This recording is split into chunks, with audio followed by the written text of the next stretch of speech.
Boston just went up 2-0 on the Nets right now, and a lot of people are looking at Kevin Durant with a bunch of eyes because if you guys didn't know, Kevin Durant has been struggling for these past 2 games. A lot of people are calling him out saying that he's the reason why Brooklyn's been losing, and honestly, I'm not exactly sure how true that is, but in today's video, we're going to be looking into that because we're honestly putting Kevin Durant's legacy on one round, which I don't know if I necessarily agree with. In today's video, we're talking about the Boston Celtics and Brooklyn Nets matchup last night, and most importantly, I want to talk about KD because Kevin Durant has been catching a lot of flack these past couple days, which some of it is warranted, some of it isn't. On top of that, I also want to give my thoughts on how I think the series is going to end because so far, despite the Boston Celtics winning the first 2 games, it's been a very good series and most of the games have been back and forth. Of course, before I get into the content, you guys leave a like on this and subscribe to the channel if you're new, notifications on. I'm trying to 100K by the end of the year. And with all that being said, let's get into the video.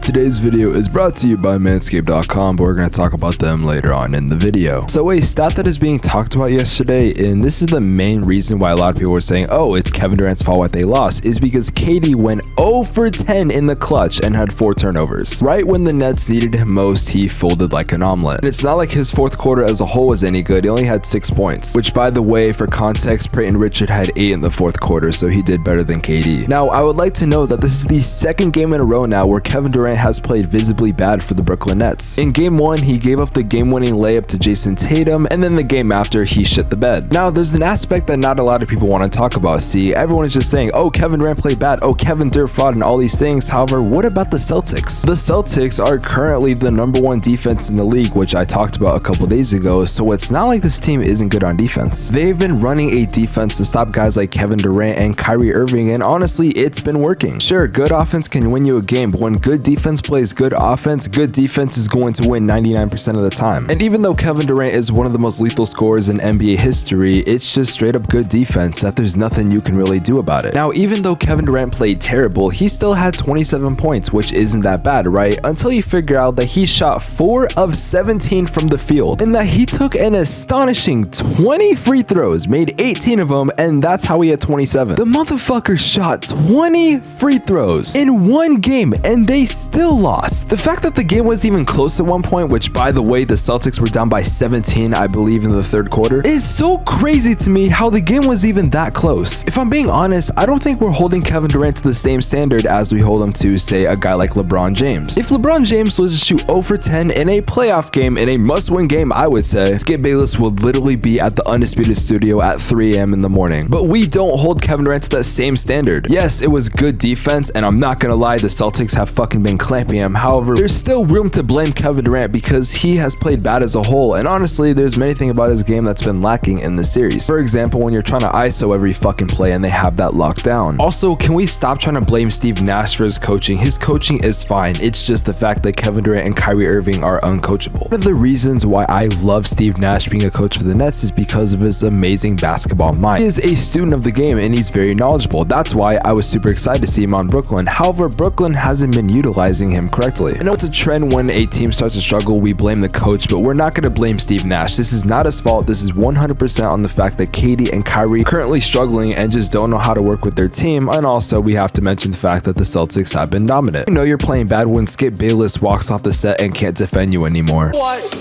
I just can't take this. It's your day, it's your show, so why don't you just do it by yourself? I've had enough.